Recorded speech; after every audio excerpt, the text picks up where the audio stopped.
అంటే మామూలుగా జూనియర్ ఎన్టీఆర్ సినిమాల్లో నువ్వు మొదటి రోజుల్లో చాలా సినిమాల్లో ఉన్నావు. తర్వాత కూడా అండి మొన్నటిదాకా కూడా చేస్తూ వచ్చాను నేను.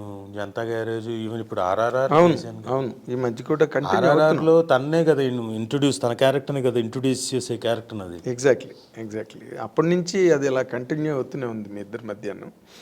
నీకు అలాంటి ఫ్రెండ్షిప్ ఇంకెవరితో లేదా? ఉందండి, నాకు తరుణ్తో ఉంది. తరుణ్తో ఐఎమ్ వెరీ క్లోజ్. మనోజ్తో ఉంది ఆ క్లోజ్నెస్. ఇంకా నాకు శివబాలాజీతో ఉంది. ఓకే, బట్ తరుణ్ ఒక ఫైర్ లాగా వచ్చి అలాగ ఆగిపోయాడు. లేదండి, నాకు ఐ డోంట్ నో, బట్ అతను అనుకుంటే ఇప్పటికీ రాగలుగుతాడు. ఐ సీరియస్లీ ఫీల్ తరుణ్ ఒక్కసారి ఇలా ఏమో క్యారెక్టర్స్ని కూడా హీరోయిజంలోనే వేరే కైండ్ ఆఫ్ క్యారెక్టర్ హీరోయిజం తీసుకుంటే he will definitely do wonders అని అనిపిస్తుంది నా feeling. I don't know, he has to take a call. అంటే నార్మల్గా వాళ్ళ మదర్ రోజారమణి గారు ఎక్కువగా ఆవిడే మేనేజ్ చేస్తారు అందువల్ల లేదా అని ఏదో ఇగో ఇప్పుడు సుమకి నీకు మధ్య డైవర్స్ లాగే వాళ్ళ గురించి మాట్లాడేసి నాకు తెలియదు. అదే అంటే అలాంటివి నార్మల్గా ఒక్కొక్కరి మీద ఒక్కొక్కటి ఇండస్ట్రీలు అలాగే స్ప్రెడ్ అయ్యి ఏం లేదు. I feel Tarun can make wonders. And Sivabalaji ఇప్పుడు మారుతున్నారు. అంటే కొన్నిసార్లు కొంతమంది కొన్ని పట్టుకొని కూర్చున్నారు కొంత టైంలో, అంటే బిఫోర్ ఈ ఓటీటీ రాకముందు సినిమాలో హీరోగానే అని చెప్పేసి కొన్ని ఆబ్లిగేషన్స్ అలాంటివి ఉంది. ఇప్పుడు మారాయి. సో దే ఆర్ ఓటీటీ కూడా వచ్చేసింది కాబట్టి I don't know, they will definitely come అనిపిస్తుంది. అవును, ఇప్పుడు నిన్ననే మన శ్రీరామ్ అని ఒక హీరో ఉన్నాడు చూడు. అవును, రోజా కూటమ్మ వచ్చేసాడు, రోజా పూలు. నిన్న చెప్తున్నాడు నాకు, నేను అవన్నీ ఇండివిజువల్ ప్రాజెక్ట్స్ సార్, ఇప్పుడు నేను సైడ్ క్యారెక్టర్స్ అవి చేయట్లేదు, 4-5 ప్రాజెక్టులు అవి లైనప్లో ఉన్నాయి అని చెప్పాడు అనమాట. Only because of OTT. అదే. So I think some magic will happen. Yes. అయితే నేను ఇంకొక ముఖ్యమైన విషయం నీ కెరీర్ పరంగా నేను అనుకునేది, నాన్నగారు చాలా గొప్ప ప్రయోక్త దేవదాస్ కనకాల గారు. అతను యాక్టర్గా వచ్చారు అండ్ చాలా మంచి సినిమాలు చేశారు. అండ్ నాగమల్లి లాంటి ఒక అద్భుతమైన ఫిల్మ్ డైరెక్ట్ చేశారు. బ్రహ్మాండమైన పాటలు, రాజన్ నాగేంద్ర గారి మ్యూజిక్, అస్సలు నాగమల్లి ఆ పాట, అవన్నీ వేటూరు గారి పాటలు, చాలా అద్భుతం అండి. అద్భుతమైన సినిమా తీశారు నాగమల్లి. అమ్మాయి తర్వాత మళ్ళీ అందులో వచ్చేసిన హీరోయిన్ మళ్ళీ ఇంకో సినిమాలో చేయలేదు. That was the first and last film అమ్మాయికి. నువ్వు దేవదాస్ కనకాల గారి అబ్బాయి అయ్యి నువ్వు ఎందుకు అసలు డైరెక్షన్ అన్న పాయింటే నువ్వు అసలు కెరీర్లో ఎంటర్టైన్ చేయలేదు? అంటే నేను ఇవన్నీ నేను విన్నానండి. మా ఫాదర్, అంటే మీకు తెలియడం కోసం చెప్తున్నా, యాక్చువల్లీ పూణే ఫిల్మ్ ఇన్స్టిట్యూట్లో సౌత్ ఇండియాలో first trained actor is mister Devadas Kanakala. ఆయన చదువుకొని వచ్చిన తర్వాత చెన్నైకి వచ్చేసి ఇంకేముంది మనకు లైఫ్ అంతా రెడ్ కార్పెట్టే, చెన్నైకి వెళ్ళంగానే మనకి పిలిచేస్తారు, వేషాలు వచ్చేస్తాయి అనుకుని దిగారు. వెళ్తే ఎవరెందుకు పట్టించుకుంటారు, ఆల్రెడీ ఎవరికి వాళ్ళు, మీరు ఇందాక అన్నారు చూడండి, ఒక లాబింగ్ ఉంటుంది, అలాంటి లాబింగ్ ఉంటుంది వాళ్ళకి. సో ఈయన్ని పట్టించుకోలేదు. రాత్రి వేషాలు మారిపోయిన సందర్భాలు ఉన్నాయి కదా సినిమాలో. సో పట్టించుకోలేదు. ఇదేంటిది ఎవరు పట్టించుకోవట్లేదు అని చెప్పేసి ఈయన హీ గాట్ అప్సెట్. ఆ టైంలో ఒకే ఒక సినిమా, అంటే ఒక 2 సినిమాలు చేశాడు ఆయన. ఏంటంటే బుద్ధిమంతుడు, అక్కినేని నాగేశ్వరరావు గారి పక్కన ఫ్రెండ్ క్యారెక్టర్, ఆ పడవ లాంచి ఎక్కి ఓ అనే భూమి మీద సుఖపడితే తప్పు లేదురా, ఆ సాంగ్లో వెనక ఓ అని చెప్పేసి ఫ్రెండ్ క్యారెక్టర్ చేశారు. ఆ తర్వాత విశ్వనాథ్ గారి డైరెక్షన్లో కాలం మారింది అనుకుంటా. ఏంటంటే చాలా రిఫ్రాఫ్లాగా వచ్చి ఇచ్చేయండి ఆ పిల్లని, 3 పూట్ల పాలు పోస్తాను ఇంకోటి అని చెప్పేసి చాలా బాగా చేసాడు ఈయన. ఈయనకి ఆ వేషం రాదనుకొని వెళ్ళాడు. ఈయన చెప్పడం నాకేం చెప్పాడంటే, విశ్వనాథ్ గారు మామూలుగా ఏం వచ్చింది గాడుదు గుడ్డులే అని చెప్పేసి, నాకు ఆ నెగిటివ్ యాటిట్యూడ్ ఉండిందిరా, ఆ నెగిటివ్ యాటిట్యూడ్తో వెళ్ళాను, రాదనుకునే వెళ్ళాను, అదే బాగా పనిచేసింది, వెంటనే వచ్చింది నాకు ఆ ఒక్క సీను, చాలా బాగా చేసాం, పేరు వచ్చింది.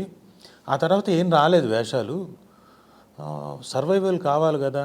ఈ లోపల నేను అప్లై చేశాను సాంగన్ డ్రామా డివిజన్కి, హైదరాబాద్లో సాంగన్ డ్రామా డివిజన్కి. అది సెంట్రల్ గవర్నమెంట్ జాబ్, అది వచ్చింది, జాబ్ వచ్చింది.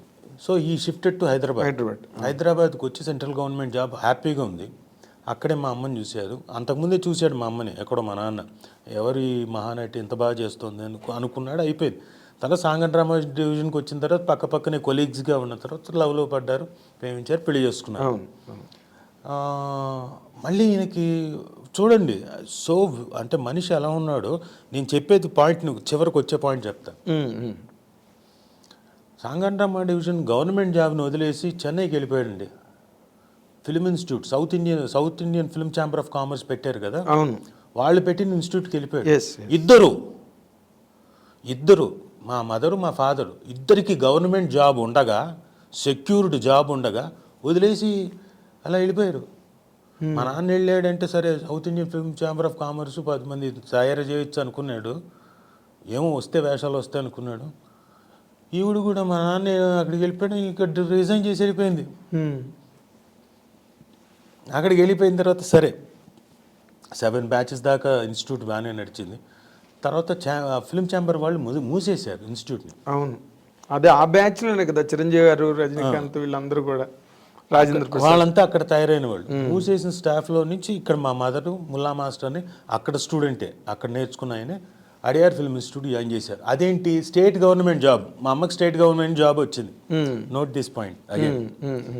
మా నాన్న అప్పటిదాకా ఉన్నవాడు, మంచి వేషాలు వచ్చాయి. ఓ సీత కథ పెద్ద హిట్, చాలా పెద్ద హిట్, 4 లాంగ్వేజెస్లో. ఇంకా అది తీద్దామని అందరూ మలయాళం నుంచి, తమిళ నుంచి, ఈయనకి లాంగ్వేజ్ ప్రాబ్లం ఉంది. అవును, తమిళ రాదు, ఎన్నాళ్ళైనా రాలేదు, బ్యారియర్ ఉండింది. అవును, అదే సినిమాని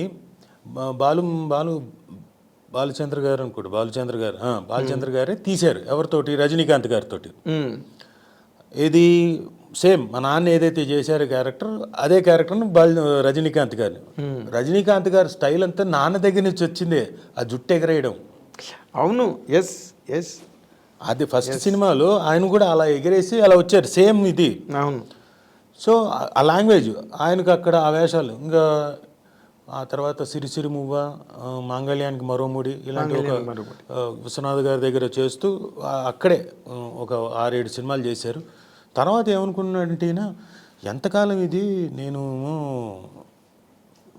ఇన్స్టిట్యూట్లోంచి స్టూడెంట్స్కి వస్తున్నాయి మహా అంటే మొత్తం అంతా 7 బ్యాచ్ల్లో చూసుకుంటే 10 మందికో 15 మంది 20 మందికి వచ్చింది, ఇంకా మిగతా వాళ్ళకి రావాలి కదా అని చెప్పేసి ఉద్దేశంతో ఈయన డైరెక్షన్ మొదలుపెట్టి ఈ వాంటెడ్ టు ఇన్స్టిట్యూట్ వదిలేశారు. అంటే ఇంకా క్లోజ్ అయిపోయింది కదా, ఇంకా దాంట్లో కష్టాలు, డబ్బులు రావు, చేతికి రావు, ఇంకా అంటే మిగతా వాళ్ళందరికీ ప్రాబ్లమ్స్, డబ్బులు ఇవ్వకపోవడాలు, ఇవన్నీ. తర్వాత ఈయన డైరెక్షన్ మొదలుపెట్టిన దాంట్లో ఒకటి చలిచీమలు బాగానే ఉండింది, నిజం పోయింది. మీరన్న నాగమల్లి సాంగ్స్ పరంగా చాలా పెద్ద హిట్, కానీ సినిమా పెద్దగా ఆడలేదు, రెవెన్యూ పరంగా రాలేదు. So average film. సో 2-3 సినిమాలు అలా అయ్యేసరికి ఇది కాదు అనుకున్నాడు. ఏంటి ఏదోదో అయిపోతుంది నా లైఫ్, అక్కడి నుంచి ఇక్కడికి వచ్చాను, ఇక్కడి నుంచి ఎక్కడే అనుకున్నాడు. అదే టైంలో ఏఆర్ కృష్ణ గారు ఇక్కడ రిపట్రీ, ఆంధ్రప్రదేశ్ రిపట్రీ ఉండింది. దేవదాస్ నువ్వు ఇక్కడికి వచ్చే ఇక్కడ టీచింగ్ అని చెప్పేసాను. అది సెమీ గవర్నమెంట్. అంటే ఇక్కడికి వచ్చి ఈయన నైట్ వెళ్ళిపోదాం పదా, రిపట్రీ అక్కడ పెడుతున్నాడు ఏఆర్ కృష్ణ గారు అంటే, మా అమ్మ స్టేట్ గవర్నమెంట్ జాబ్ రిజైన్ చేసి వచ్చేసింది ఇక్కడికి. ఇది సెమీ గవర్నమెంట్. ఇక్కడ స్టైఫండ్ ఇచ్చి ఆర్టిస్టులను తయారు చేస్తారు. అక్కడే మన దీక్షిత్ గారు, భిక్షు గారు వీళ్ళంతా నేర్చుకుంది. వీళ్ళంతా 2 years అక్కడ. అక్కడి నుంచి మళ్ళీ మధు ఫిల్మ్ ఇన్స్టిట్యూట్ షిఫ్ట్ అయ్యారు 2 years తర్వాత.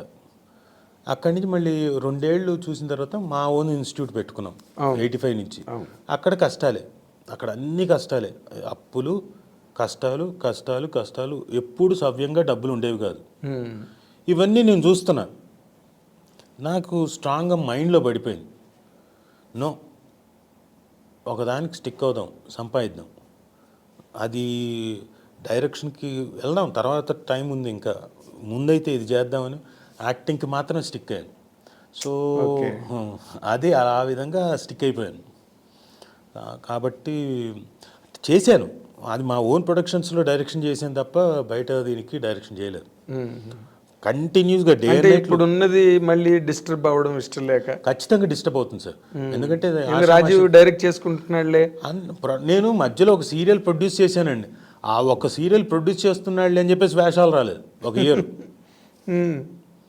అది కూడా నేనేమి అక్కడేంటి 24 గంటలు అక్కడ ఉండను.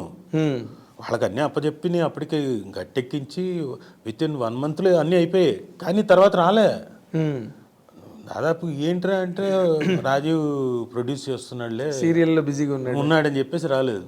అవును, ఇది వేరే ఫాస్ట్గా స్ప్రెడ్ అయిపోతుంది ఇండస్ట్రీలో. మనం అడగకుండా చెప్పేస్తారు అందరూ 100% బిజీగా ఉన్నాడండి అని. ఆ వేషాలు ఇంకోళ్ళకి వెళ్ళిపోతాయి ఖచ్చితంగా.